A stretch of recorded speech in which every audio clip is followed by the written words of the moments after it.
Ballot paper بھی چوری ہونے کا الزام لگایا گیا، 2 افسران کو برطرف بھی کیا گیا، اور ابھی ہم جو دیکھ رہے ہیں نتائج آ رہے ہیں اس کے مطابق مسلم لیگ نون کا پلڑا بھاری ہے، اور بلاول بھٹو اس پہ انہیں تحفظات ہیں، وہ کہتے ہیں کہ اس میں دھاندلی ہوئی ہے۔ آپ کیا کہتے ہیں، دھاندلی ہوئی ہے یا شفاف الیکشن ہوئے ہیں؟ جی بہت شکریہ۔ ایسے ہے کہ ہمارے جو آزاد کشمیر کے انتخابات ہیں یہ اسمبلی اپنی مدت پوری کر کے وہ اپنے وقت پہ منعقد ہو رہے ہیں، یہ بڑی خوش شائد بات ہے۔ دوسرا یہ ہے کہ انتخابات سے پہلے آزاد کشمیر میں فضا اس قسم کی تھی، اس میں بڑے شکوک و شبہات پائے جا رہے تھے، اور بہت سارے لوگ، عام آدمی، سادہ لوگ جو لوگ ہیں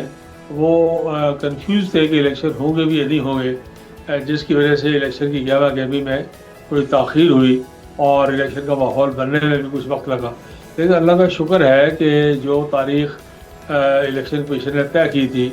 اور جس ترتیب سے طے کیا تھا کہ 3 مراحل میں یہ الیکشن ہونے ہیں، تو پہلے مرحلے میں کل گزشتہ روز مظفر آباد ڈویژن، میرپور ڈویژن کی 13 نشستوں پر انتخابات ہوئے ہیں۔ ٹرن آؤٹ بھی بڑا مناسب ہے۔ دھاندلی کے الزامات تھوڑے بہت، تو ہمارا معاشرہ ایسا ہے،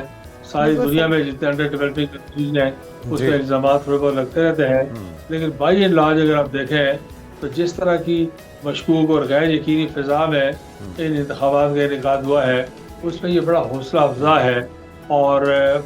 بڑا میں سمجھتا ہوں کہ اچھی پیش رفت ہے۔ بالکل سردار صاحب، یہ آپ ٹھیک کہہ رہے ہیں کہ خوش آئند ہے جس ماحول میں ان انتخابات کا وقت پہ انعقاد کیا گیا ہے، لیکن بہرحال سب کا نتائج کو تسلیم کرنا بھی تو اتنا ہی ضروری ہے جتنا کہ انتخابات کا ہونا۔ اگر یہ شفافیت کی ایک فضا قائم نہیں ہوگی تو پھر شکوک و شبہات مزید بڑھیں گے۔ آپ کی طرف دوبارہ آتے ہیں چودھری سجاد صاحب، آپ کس طرح سے دیکھتے ہیں گراؤنڈ پہ؟ آپ دیکھتے رہے، تمام حالات کو مانیٹر بھی کرتے رہے، یہ جو الزامات لگ رہے ہیں خاص طور پہ چیئرمین پیپلز پارٹی کی طرف سے، وہ متنازع قرار دے رہے ہیں انتخابات کو، آپ کو لگا کہ کسی طرف جانبداری ہے، لیول پلینگ فیلڈ نہیں مل رہا، یا دھاندلی ہو رہی ہے، کسی کو سپورٹ کیا جا رہا ہے اور کسی کے خلاف ہو رہا ہے معاملہ؟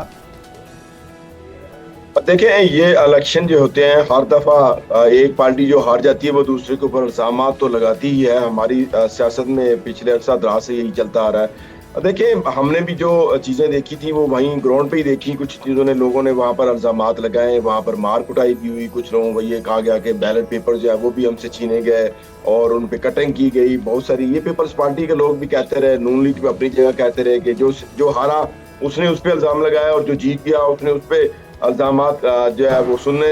اب یہ دیکھنا ہے کہ گراؤنڈ میں ہوا اصل پہ کیا۔ گراؤنڈ میں سب سے زیادہ جو پرابلم ہے، میں جو دیکھ رہا ہوں، جو میں نے کل کوریج کی اور وہاں پہ تقریباً جتنا میں علاقہ گھوما ہوں، وہاں پہ سب سے زیادہ جو پرابلم تھی وہ یہ تھی کہ ٹرن آؤٹ نہیں تھا، لوگ نہیں نکلے۔ جس طریقے سے یہ سوچا جا رہا تھا کہ لوگ نکلیں گے اور وہاں پر جو ہے لوگ اپنا ووٹ جو ہے وہ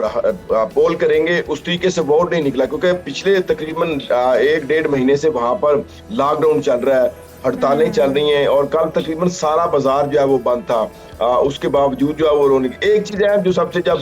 شام کو جب رزلٹ اناؤنسمنٹ کا وقت ہوا تو اس وقت جو جتنے، میں آپ کو پہلے یہی بات بتا رہا تھا کہ ایک پوائنٹ پہ اوپر تقریباً 458 ووٹ ٹوٹل تھے اور 100 ووٹ جو ہے وہ ٹوٹل پول کیا گیا، اور سب سے زیادہ وہاں پر تو صرف رزلٹ سننے کے لیے کھڑے ہوئے تھے، اور انہوں نے ہمیں اپنے یہ جو تھم چیک کروائے، وہاں پر ان کے پاس کسی کے پاس انہوں نے کہا جی ہم نے ووٹ ہی نہیں پول کیا۔ تو یہ 100 لوگ جو ہیں یہ کہاں سے آ گئے؟ بالکل صحیح۔ تو اس کا مطلب ہے جو دھاندلی کے الزامات لگائے جا رہے ہیں وہ حقیقت پر مبنی ہے، اور ایسا کچھ وہاں پر ہوا ہے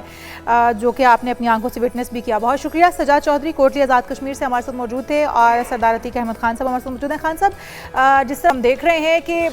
یہ تو کہا جاتا ہے کہ ہر بار اپوزیشن جو ہوتی ہے یا جو ہار جانے والی جماعت ہے وہ الزامات لگاتی ہے، لیکن وہاں پر گراؤنڈ ریئلٹی بھی یہی ہے، یہ کچھ نظر بھی آیا، لوگوں نے خود اس چیز کو وٹنس کیا کہ انہوں نے ووٹ کاسٹ ہی نہیں کیا، لیکن وہ ووٹ جو ہے وہاں پر کاسٹ ہو چکا تھا۔ تو اس کا مطلب یہ کہ بیلٹ پیپر بھی چوری ہوئے، چھینے بھی گئے، اور اپنی مرضی کی سٹمپیں بھی لگائی گئیں۔ اب اگر حکومت بنتی ہے تو اس کو منظور کر لینا یا اس سے ایگری کرنا یہ بھی بڑا چیلنج ثابت ہوگا، کیونکہ بلاول بھٹو واضح طور پر کہہ چکے ہیں کہ اس حکومت کو جو بھی اب آئے گی دھاندلی زدہ حکومت، اس کو قبول کرنا ہمارے لیے مشکل ہوگا، یا اس کے لیے کام کرنا، ڈیلیور کر پانا کشمیر کے اندر۔ تو آپ وزیر اعظم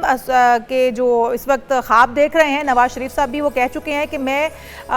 پی ایم صاحب سے کہوں گا کہ وزیر اعظم جو ہے انہیں بنا دیا جائے آزاد کشمیر کا، تو آپ سمجھتے ہیں کہ اگلے وزیر اعظم نواز شریف صاحب ہو سکتے ہیں؟ دیکھیے، جہاں تک پہلے حصے میں دھاندلی کا ذکر ہوا،